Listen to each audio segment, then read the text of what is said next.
Bonjour mes frères et sœurs, que le Seigneur vous encourage et vous fortifie en ces circonstances, encore une fois particulières. Que le Seigneur nous encourage, nous soyons vraiment des chrétiens remplis d'espérance. J'aimerais lire avec vous quelques-uns des impératifs que nous trouvons dans Hébreux 10, à partir du verset 23. Nous avons déjà lu le premier d'entre eux hier. Approchons-nous donc, qui est le plus important à mon humble avis. Approchons-nous donc de Dieu. Et les impératifs continuent, se succèdent ici.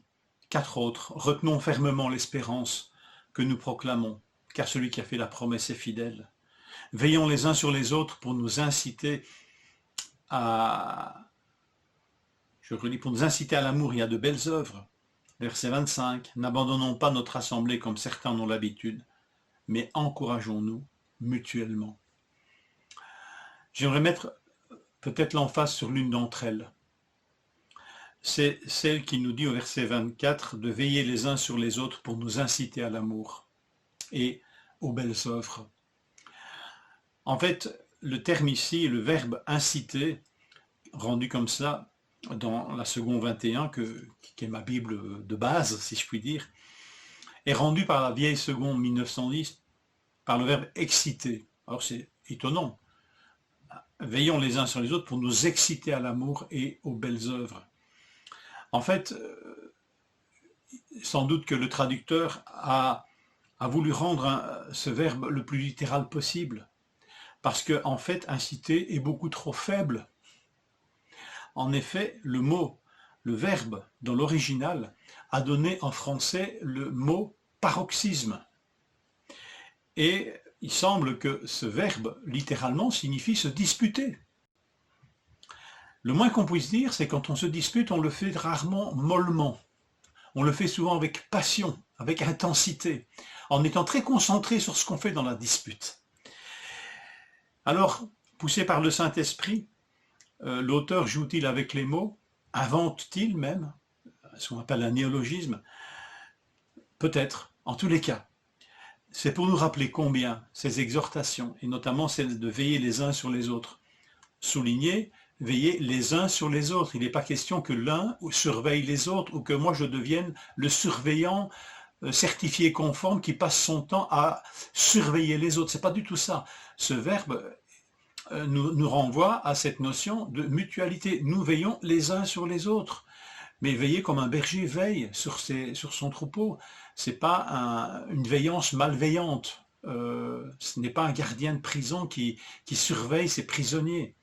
Ce sont des frères, des sœurs qui veillent les uns sur les autres. Et pourquoi faire? Pour nous inciter, pour nous exciter à l'amour et aux belles œuvres. Ce verbe est un verbe de passion. Alors, cela nous rappelle que notre Seigneur est passionné. Son amour est passionné. Et il nous demande que le nôtre le soit aussi. Et comment ne pourrait-il l'être devant tout ce que nous avons lu précédemment? Le Seigneur a envoyé son Fils, qui est devenu victime expiatoire pour nos péchés, qui nous a ouvert le sanctuaire pour que nous puissions entrer à la suite du Fils, pour être en communion avec le Père. L'Esprit Saint l'atteste, le redit au travers de toute l'Écriture. Alors approchons-nous, et puis veillons les uns sur les autres. Pourquoi faire?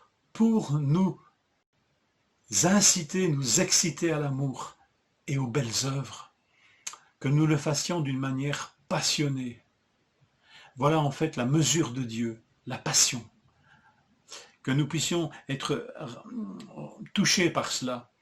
S'il est parlé de retenir fermement notre espérance, eh bien faisons cela avec passion. Cette espérance doit nous remplir de passion et d'amour pour Dieu. Si nous n'abandonnons pas notre assemblée, c'est pour nous encourager les uns les autres, parce que nous avons besoin de cet encouragement mutuel. Voilà mes frères, mes sœurs, que ce verset et ce verbe qui nous dit tellement des choses sur la passion de Dieu puisse nous toucher. Qu'en ces temps, nous ne soyons pas abattus, nous ne soyons pas passifs, mais plus que jamais passionnés.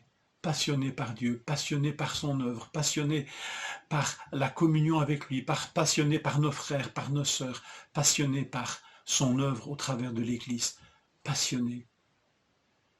Je vous souhaite une journée passionnante en sa présence.